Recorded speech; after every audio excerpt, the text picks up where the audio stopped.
All right, so yesterday we did some optimization stuff. We're just gonna do a quick recap of everything we've done so far in this course.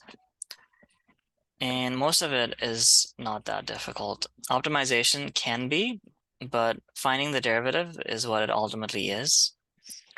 So let's do a quick recap of derivatives. So they've given us this function, x4 minus 1 over x4. How do we find the derivative? What's our technique or approach for this question?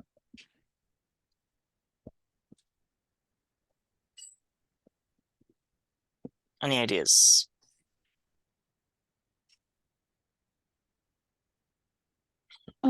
You could change the 1 over x4. Yeah, so that's the first approach because no one likes using the quotient rule. So I'm going to rewrite f as x4 minus x to the negative 4, yeah? The 1 times 1 just disappears. So f prime, very simple, 4x3 plus 4x negative 5. See if you agree with that.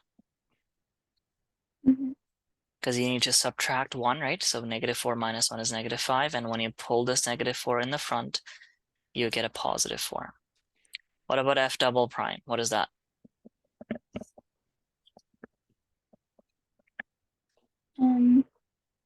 12x squared plus negative 20x to the power of negative 6. That's it. Easy peasy, done. Let's go to the next one. Look at the symbology here. They're calling it d2y over dx squared. This is just a fancy way of saying find f double prime or y double prime. Find the second derivative is what that means. Very simple.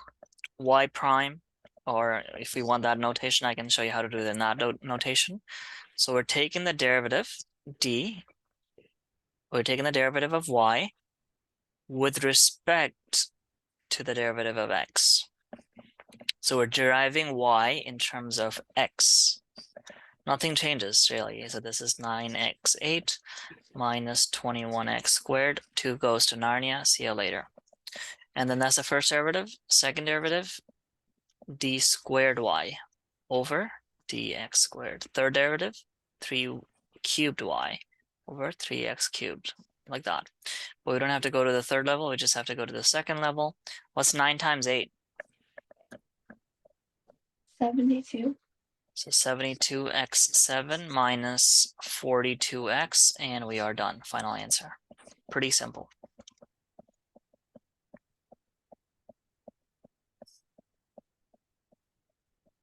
Determine the velocity and acceleration of an object that moves along a straight line in such a way that its position is this. So they've given us a position vector, not a vector, sorry, a position function. And they've asked us to come up with the velocity function and the acceleration function. Remember, they're all derivatives of one another, right?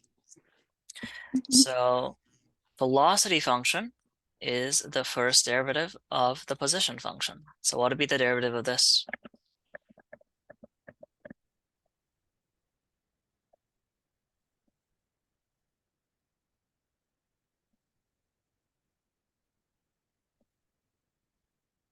For this one, do you bring the 1 over 2 to the front?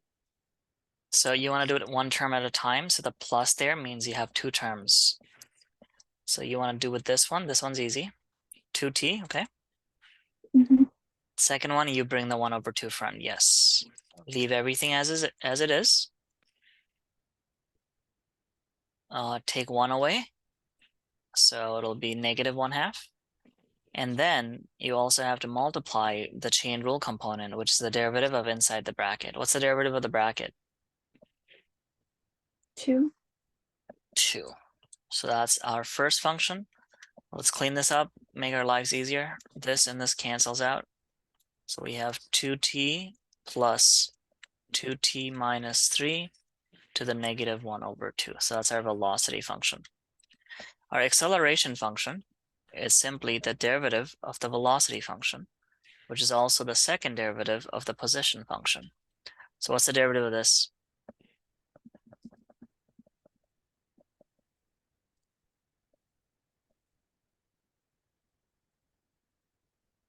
2t, start with 2t. What's the derivative of 2t? 2. 2, easy peasy. What about the next term? So you bring the negative 1 over 2, right? Mm-hmm. Like that, it becomes a minus. Everything inside the bracket unchanged. Negative half minus 1 is negative 3 halves, or negative 1.5. Then again, you multiply it by the derivative of the bracket, which is a 2. Can cancel out these two. So the final acceleration function will simply be this. And there we go, that's it. Not that difficult, just a few step answers. Need to know that you have to use the chain rule.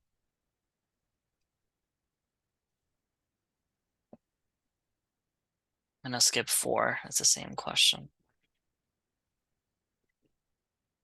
All right, a pellet is shot into the air. Its position above the ground at any time is defined by this function. For what value of t in the positive quadrant is the upward velocity of the pellet positive? For what value of t is the upward velocity 0 and negative? All right, what's our approach here? They've given us a position, we're interested in the velocity.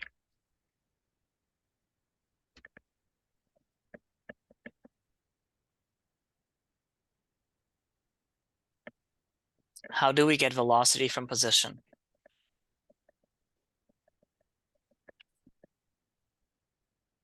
You take the derivative, okay? And this is just a quadratic as well. This, we don't even need calculus. We can answer these questions just by using the vertex and whatnot.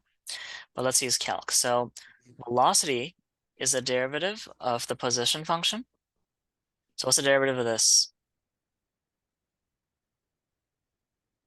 45 minus 10t.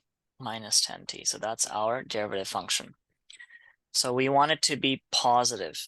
So look at this. 45 minus 10t greater than 0 because we want it to be positive. How do we solve this inequality for t? You can just pretend like this greater than symbol is equals to sign. You subtract 45. Yeah. And then You divide by negative 10. what happens when you divide? What happens to the inequality in the middle? It flips. It flips, so we get negative 4.5. So not negative 4, but t is less than 4.5. So that's for the positive. For the negative, it's the exact same thing. We do it like this, right? So you get negative 10t is negative 45. And then we will get that t is greater than 4.5. So when t is less than 4.5, our function is positive. So let's mark 4.5 here, 4.5. So when t is less than 4.5, we're increasing, yeah? Mm-hmm. When t is less than 4.5, so what I mean is when t is less than 4.5, we're increasing here.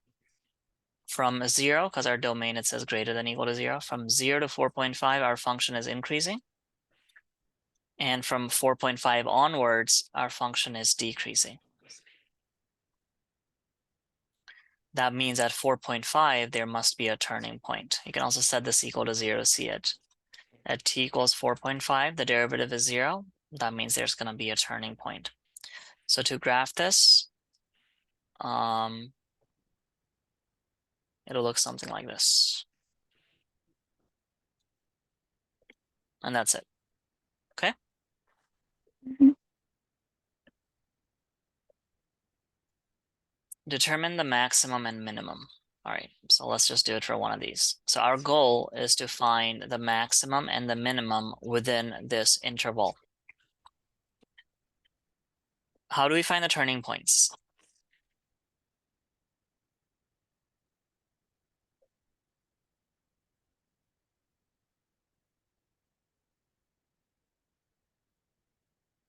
What is 0 at a turning point? Certain The things, slope is 0. the slope is 0. So let's find f prime and set it to 0.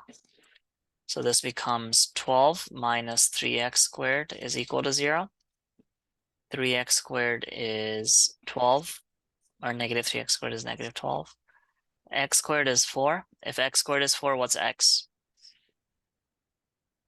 It's 2. Nope. Try again. There's two answers. 2 or negative 2. Yeah. So x is going to be positive negative 2. So we know at positive and negative 2, there's a turning point. So what I'm going to do is I'm going to plug in these values. So f of negative 3 is 12 times negative 3 minus negative 3 cubed. So that's negative 9. F of negative 2 is 12 times negative 2 minus negative 2 cubed. That's negative 16. F of negative 1 is 12 times negative 1 minus negative 1 cubed. That is negative 11. F of 0 is a 0. F of 1 is 12 minus 1, 11. F of 2 is 12 times 2 minus 8, 16. F of 3 is 12 times 3 minus 27, 9. F of 4 is 12 times 4 minus 64, negative 16. And f of 5, the final one, is 12 times 5 minus 5 cubed. It's negative 65. So you have these values. Where is the maximum and where is the minimum?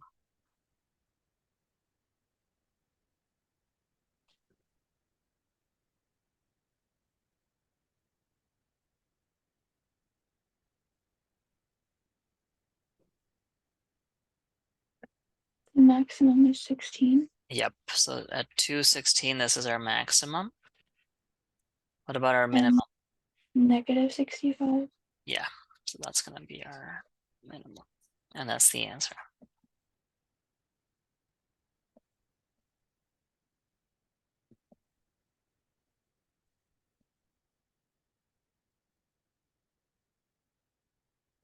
A motorist starts braking for a stop sign. After t seconds, the distance in meters from the front of the car to the sign is this. So there's a car. Let's say he starts braking here.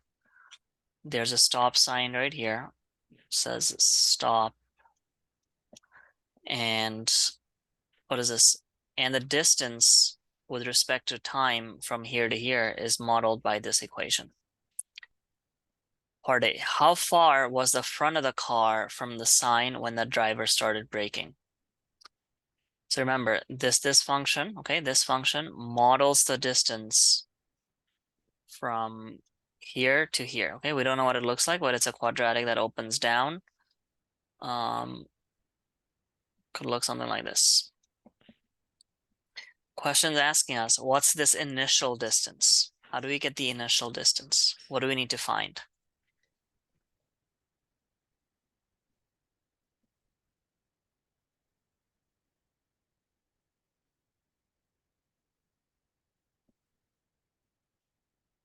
You find s of 0, okay?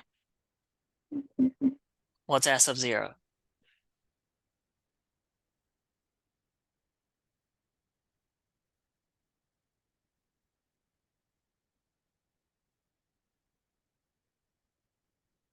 You just plug 0 into this function, you'll get 62 meters.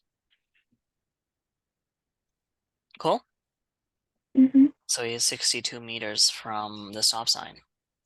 Part B, does the car go beyond the stop sign before stopping? All right.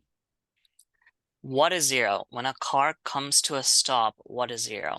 Is the distance 0? Is the velocity 0? Or is the acceleration 0? What comes to mind if it's not moving? Which one of those three quantities should be 0 if something is not moving?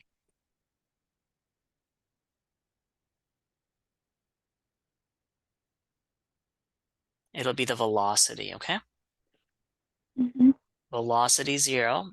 Velocity is speed, right? Speed with a direction. If the speed is 0, that means the car is not going anywhere. So to answer part B, what we need to do is we need to find at what time is the velocity 0. How do we get velocity from this? The derivative. Yep, so that'll be negative 16 plus 2t, right? That's going to be 8. So at 8 seconds, car comes to a stop. Now the question is, was 8 seconds sufficient? Remember, our distance was 62 meters. How do we know how much the car traveled in 8 seconds?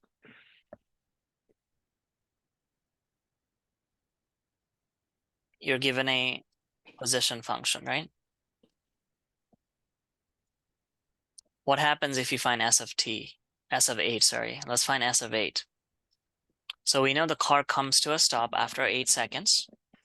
What we're going to do now is, well, how far did it travel in those 8 seconds? If it traveled more than 62 meters, it's going to miss the stop sign. If it traveled less than 62 meters, it'll sufficiently stop before the stop sign.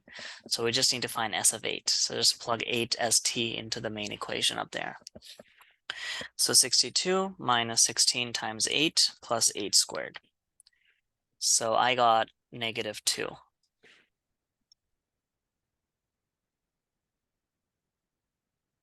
What does that even mean? 62 minus 16 times 8 plus 8 squared, -2. What do you think -2 means here? After 8 seconds, the car has traveled -2 meters.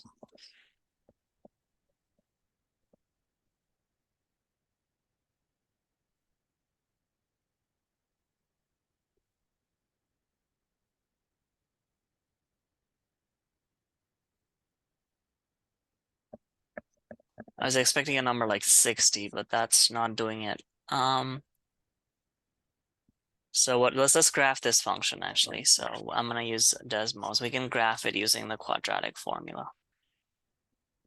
So 62 minus 16x plus x squared. So this function, okay, looks like this. It comes from here, opens down, goes like this. It has two x-intercepts. One is at 6, one is at 9-ish. And it has a vertex here at 8, -2. So after 8 seconds, he is 2 meters away from the baseline, okay? Mm-hmm. What that means for us is that he is going to stop at exactly 60 meters. We do 62 plus -2, 60 meters. So the car will travel 60 meters, okay? Is that sufficient time? Does he stop before the stop sign or after the stop sign? Before. Before. So that's the answer to B. Part C, explain why it's unlikely that the car would hit another vehicle at the intersection. So it's like at this intersection, our car is coming this way, road opens up. Let's say there's another car coming this way. Why do these two never touch?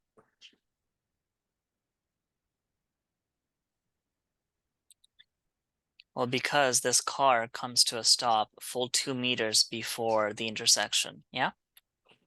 Mm-hmm. This comes to a stop. Had it gone further away from the intersection, then yeah, they would have collided. But the fact that this car stopped here means that it's unlikely that they will touch, okay? So the key tip here is that do not run stop signs. It's very, very common. Okay, not gonna worry about that. See if there's anything interesting here.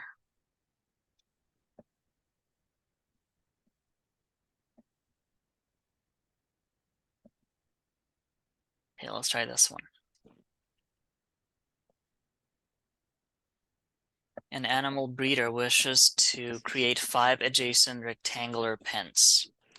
So we have 5 adjacent, means they're touching, rectangular pens. So 3, 4, 5. And the area is given for each of them. So each has an area of 24. To ensure that the pens are large enough for grazing, the minimum for either dimension must be 10. So either the length or the width must be 10 meters.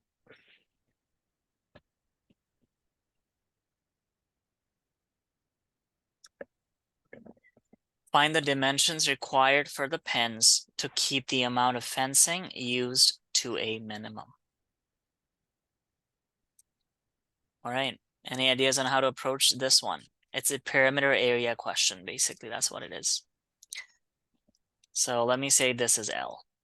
Then this would be L, right?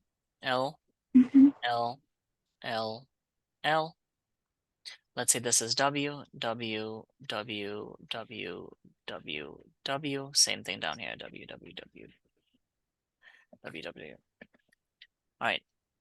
In terms of L and W, what is the perimeter of this enclosure here, of this entire shape?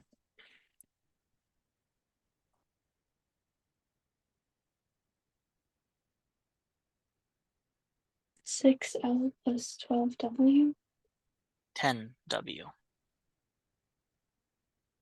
Mm-hmm. right? 10W. So perimeter is 6L plus 10W. What about the area of this entire enclosure? In terms of L and W, what is it? 5W times L. Yeah, 5WL. We know the area of one of them is 2400, right? Mm-hmm. That means the area for 5 of them must be 2400 times 5. Like that. This 5 and this 5 cancels out, and let's solve for either one of them. So I will say W is 2400 divided by L, like that. And that's always going to be the goal. You'll have two equations. One will be area or volume or something, and the other one will be perimeter or something else. You need to sub one equation into the other. So for one of them, they will give you a number like we have here. The other one, we don't have anything. So we know we need to sub in something from here into that equation. So perimeter is 6L plus 10 times 2400 divided by L. Yeah, like that? Mm-hmm. That's our perimeter. What do we do with this function? How do we minimize it or maximize it? What do we need to find something.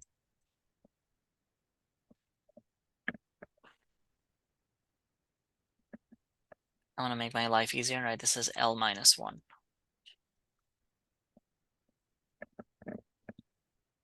What do we do with this P function? We need to do something.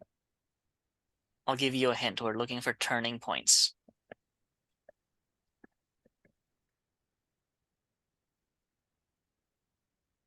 How do you find turning points? You said, Finding the slopes, you set it to 0. yeah. So we find the derivative. We are going to find P prime. Mm-hmm. So what'll that be? It'll be 6 minus, right? Minus 24,000 times L to the negative 2. You agree with that? Mm-hmm. So that is equal to 0. How do we solve this equation for L? You subtract 6. Okay, let's subtract 6. So 24,000 L to the negative 2 is equals to negative 6. What now? You divide by 24,000. So L to the negative 2 is going to be 6 over 24,000. What now?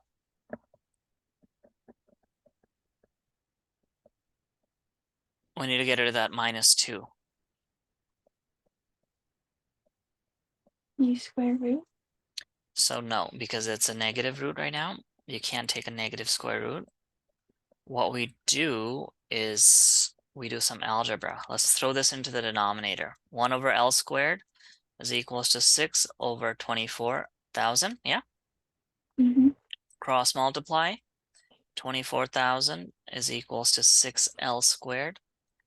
Divide both sides by 6. 4,000 is equals to L squared. Now be careful. L cannot be negative, yeah? Because this is a real life problem. So even though you have a square root situation here, L cannot be negative. So it'll be the square root of 4,000, which is not 200. It's 63.24. And then we plug that back in here to get the width. So the width would be 2400 divided by this number, and that is 37.95 meters. And there we go. Final answer. So always find the first derivative, set it equal to 0. Again, it's a little bit tricky. The trickiest part is coming up with the equations and subbing one to other. That's definitely the trickiest part. The actual math bit is not that tricky.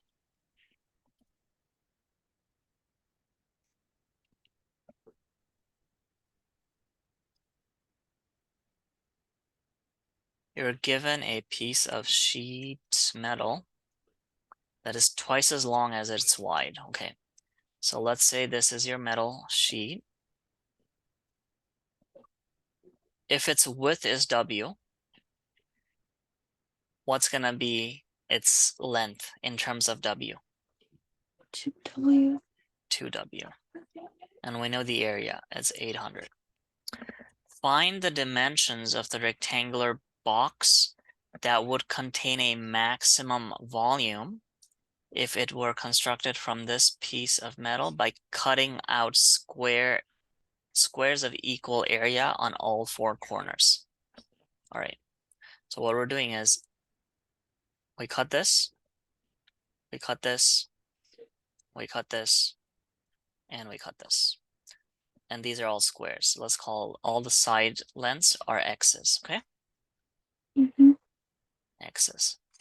All right, what's the area of this rectangle?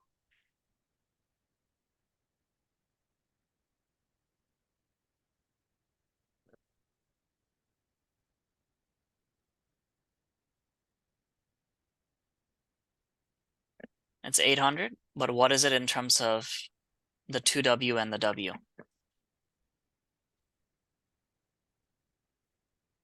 Forget about the x's. It's 3W. We're adding them. We're trying to find the area, right? Length times width. So not 3W. It'll be 2W squared. 2W times W. Let's solve for W. 400 equals W squared. W is a width. That's going to be 20. Okay? Mm-hmm. So we know this is 20. We know this is 40. 20, 40. So now this box, what's the length of this box? Because we're going to cut these out and we're going to fold it up top.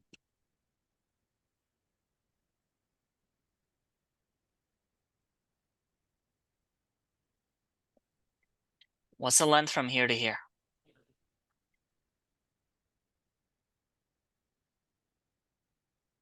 This entire thing is 20. Okay. Minus 2x. Minus 2x. So we have 20 minus 2x. What about the 40? 40 minus 2x. 40 minus 2x. And what we do is we're going to fold this up. This x, we're going to bend it inwards, okay? Imagine you're pushing it from bottom and make it stand up.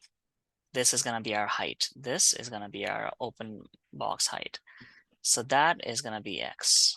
And this is our volume function. What do we need to do? We need to maximize the volume function. How do we do this? I don't want to open the brackets, but looks like we should. Otherwise, we have to use the product rule twice. So I'm just going to open the brackets. So there we go. This is your volume function. How do we find the turning points?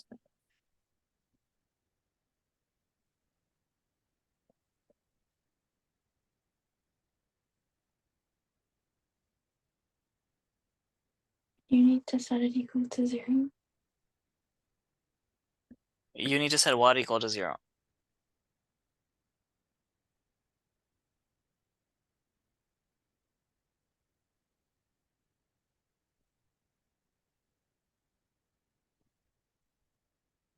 The volume function or the derivative of the volume function? The derivative. The derivative, right? So let's find v prime.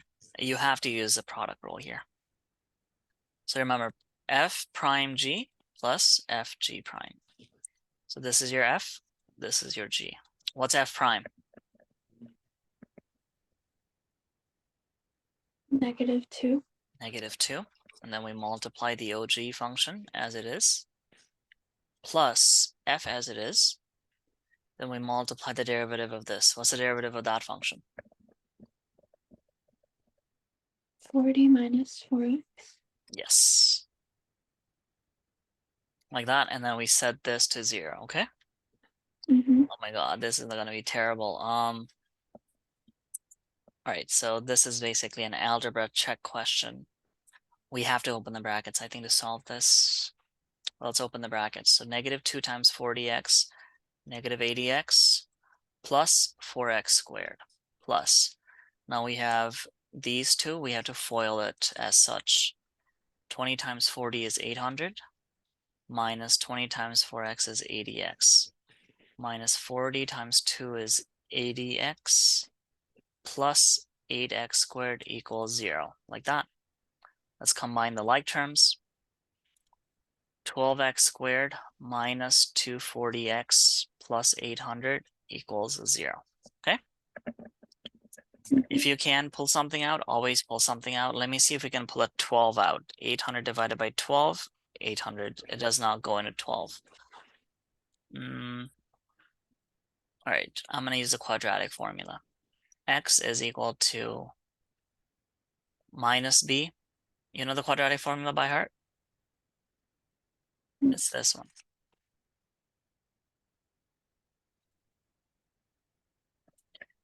So here it'll be 240 plus minus 240 squared. Yeah, b is negative 240, but when you square it, the negative goes away. That's why I didn't write negative here. Minus 4 times 12 times 800 divided by 24. So let me plug this in. Squared. So one answer I got was 15.77. That's with the plus. I want to do the same thing with the minus. 240 minus square root of 240 squared minus 4 times 12 times 800 divided by 24. And the other answer I got was 4.226. Okay? Mm-hmm. So why don't you tell me, what is x? Can x be 15 or can x be 4? These are the two answers we got. Which one is valid? Are they both valid? They're both positive. The question is, are they both valid, or is only one of them the correct solution?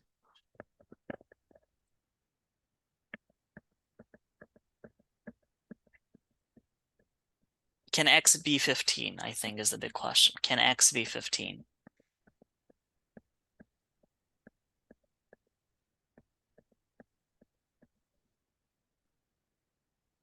Think of it in terms of this side length here, right here. What happens if x were to be 15 to that side length?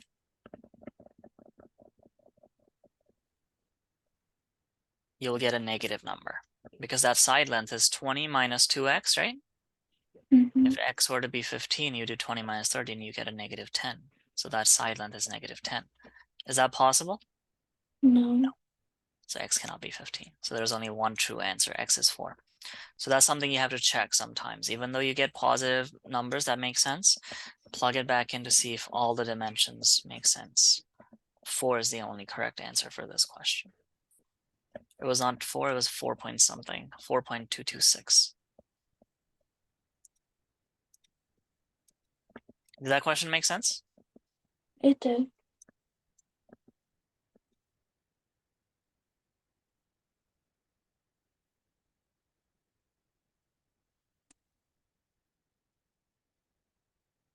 Okay, maybe we don't know which one to do, maybe 23. As this looks like an application problem.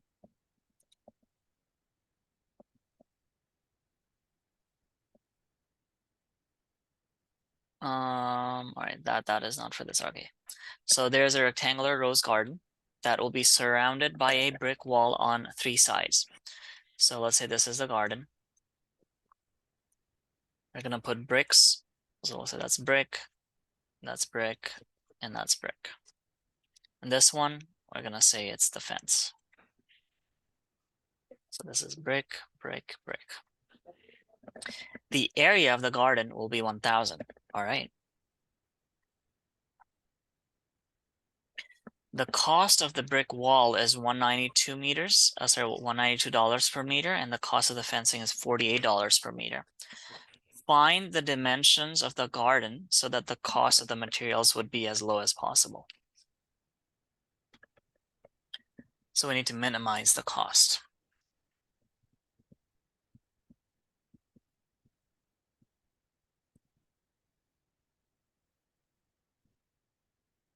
How do we proceed? Any ideas?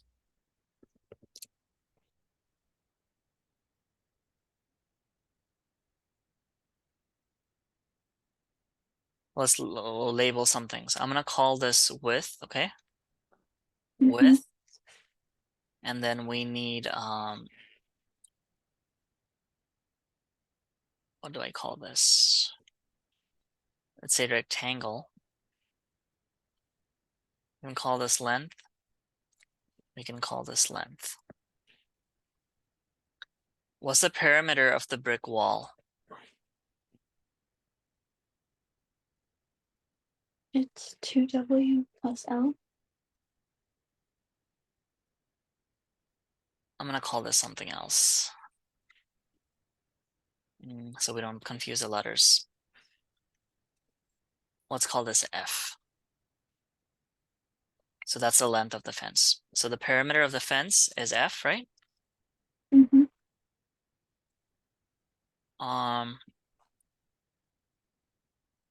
So the area of this rectangle is LW, right? Which is the same thing as FW, which is 1,000. So here we can get two equations. LW is 1,000. That means L is 1,000 over W. And FW is 1,000. That means F is also 1,000 over a W. Now let's come up with the cost. So the cost is going to be, we multiply the brick area by 192. We multiply the fencing area by 48. So our total cost is going to be 2W plus L times 192 plus F times 48. Yeah? Mm-hmm. You understand what's going on so far? Yeah. It's just a little bit confusing because L and F, they are the same lengths, but we're using different materials. All right, now what? Remember, we need something to take the derivative of. We always take the first derivative, set it equal to 0. Right now we have 3 different variables. That's terrible. Let's change everything to a singular variable. So I'm going to turn everything into width. So 2W plus length in terms of W is 1,000 over a W times 192 plus fence is going to be 1,000 over a W as well times the 48. There we go. That's our cost function. And the goal is to minimize this cost function. So what do we do? You find the derivative. You find the first derivative. All right, so let me be a little bit smart here. What can we do? Let's open the brackets and move the W up. I think that's the play here. So C is gonna be 384W plus 192,000 W to the negative 1 plus 48,000 W to the negative 1. You agree with that? Mm-hmm. So C, again, these two are like terms, so it'll be 384W plus 192 plus 48 is exactly 250, 240. 240, 000, W negative 1. So this is still the cost function. Let's take the derivative and we will set it to 0. What's the derivative of this function?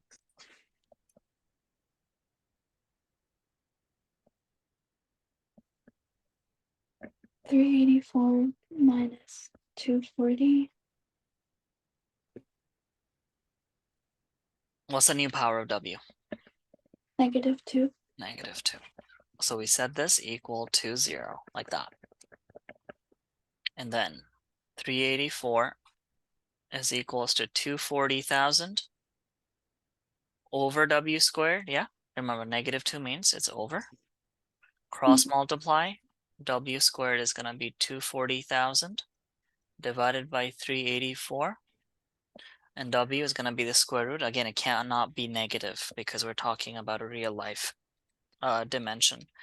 So 0, 0, 0 divided by 384, and you take the square root of that. W is exactly 25. So if W is 25, you can plug it here and here. Your length will be 40, your fencing will also be 40, and there you go. That's the answer to this question. So again, optimization problem. You can even do this thing in your own home. Like, hey, let me crunch the numbers. Let me see what will minimize something. That's the idea.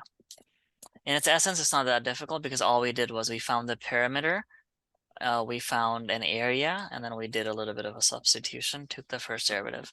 That's going to be the case every single time.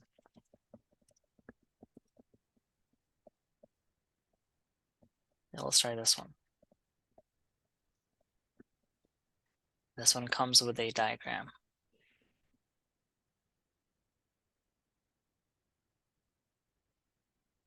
All right.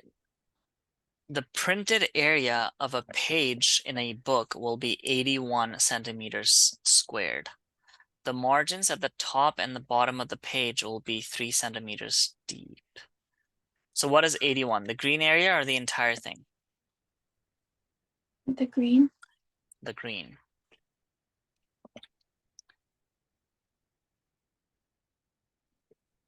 What's the question? What page dimensions will minimize the amount of paper?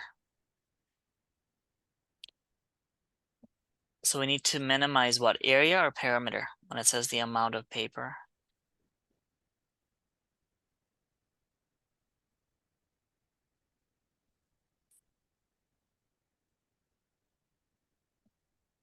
I think it's a perimeter question because it says what page dimensions. So we need to either find the length or find the width, okay? We need to find one of those. So let's label something. So let's call this L, which means this is automatically going to be L. This is going to be W. This is automatically going to be W.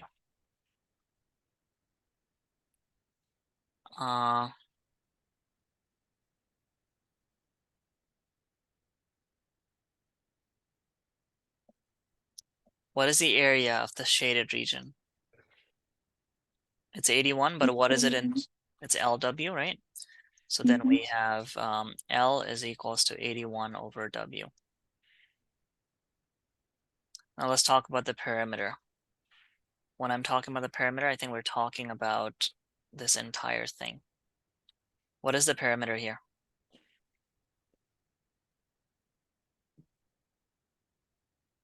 Actually, let's make this a little bit easier.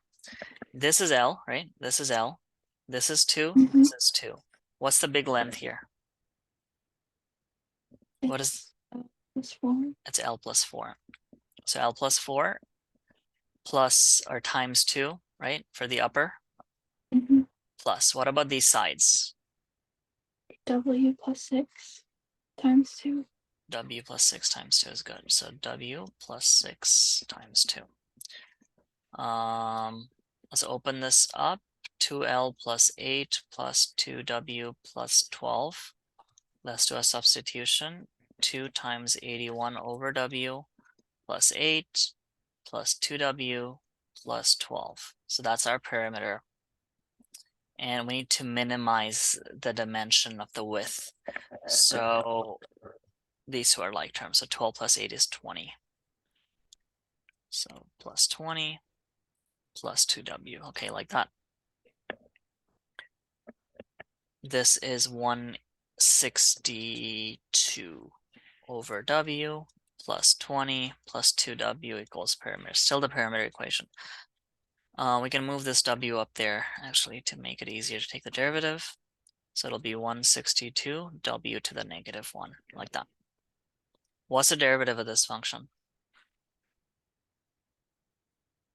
Negative 162 W to the power of -2 plus 2. Plus 2. And again, we said this equal to 0, right? Then we have negative 162 over W squared is equal to negative 2. I'm going to cross multiply it. W squared is going to be 162 over negative 2. That's 81. And W is 9. I know it's plus minus 9, but again, real life cannot be negative. So width is 9. And we had a formula for length. Length is also 9.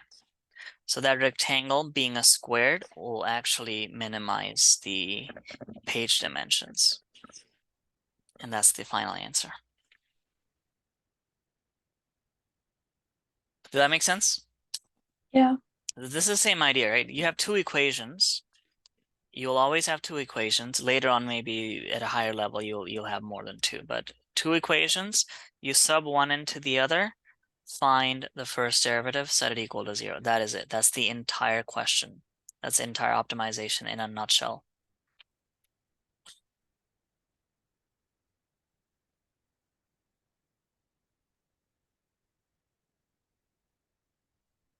Start down here.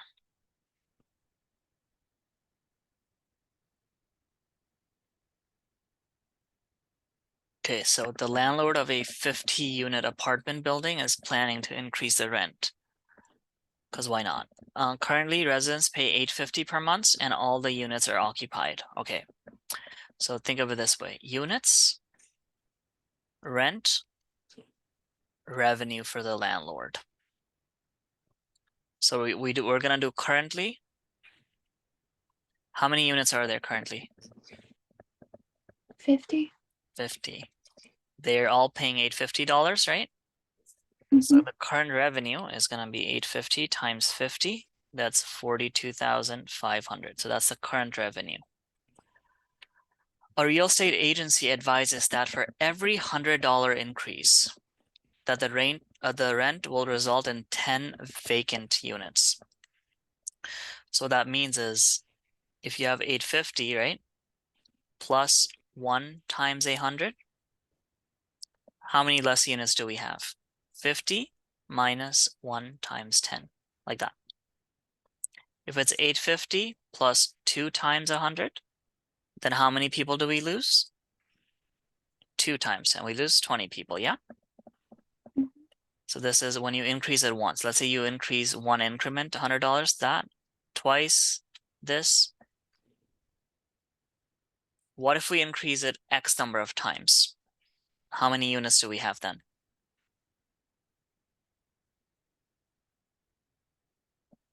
Follow the pattern, right? So once was one, two, twice was 2, X, that number changes into an X. So we have 50 minus 10X units, yeah? What about the rent? 850 plus what? 10x. 10X. So that is our revenue function. What's the goal? We need to maximize the revenue. So what's our play here? How do we maximize this function? You take the first derivative, okay? First derivative, set it equal to 0. Cool? Mm-hmm. That's all there is. So that's our revenue function. Okay, R prime, the first derivative, have to use the product rule. It'll be negative 10 times 850 plus 10x plus 50 minus 10x times 10. What do we set the first derivative Wait, equal to? I think that was supposed to be 100. You're right, it was 100. So 100x. So what does that change? This becomes 100x. And this becomes 100 as well. What do we set this equal to? 0. 0. Now this is just a linear equation, right? It's not terribly difficult. Just open the brackets. Negative 8,500 minus 1,000x plus 5000 minus 1,000x is equal to 0. So that's minus 2,000x minus 3,500 is equal to 0, right? Mm-hmm. That doesn't look right. Something's wrong. because this will give us 35 over 20. I got x is negative 1.75. Actually, no, it does make sense. It does make sense. So x is negative 1.75. All right, so if x is negative 1.75, but can x be negative? X is the number of price increments. So they need to decrease the price.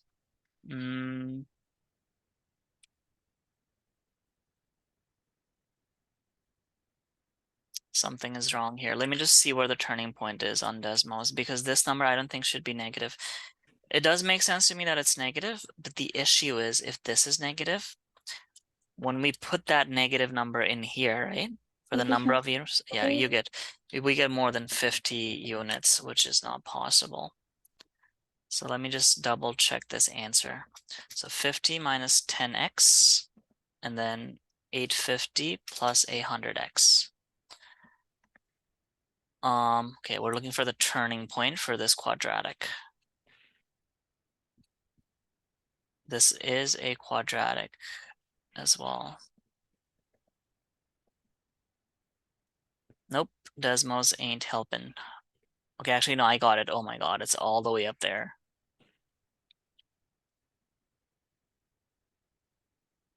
No, that is right. Negative 1.75 is right. So let's plug that in.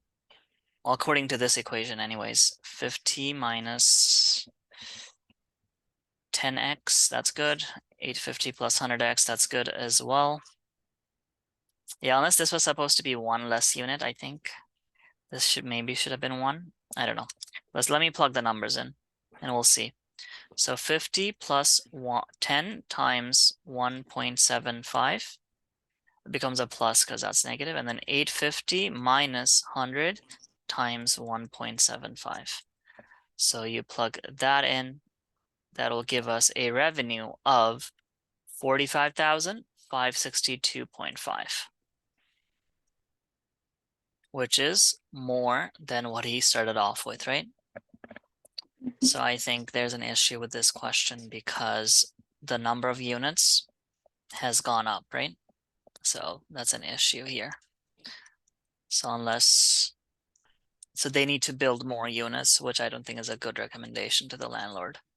I think this should have been 1 or something, I think. Anyways, that's the answer. And we did get a number. We did get a higher revenue than this. So the math is good. It's just that logically, you can't have more than 50 units in a 50-unit building. So there's a little question mark there.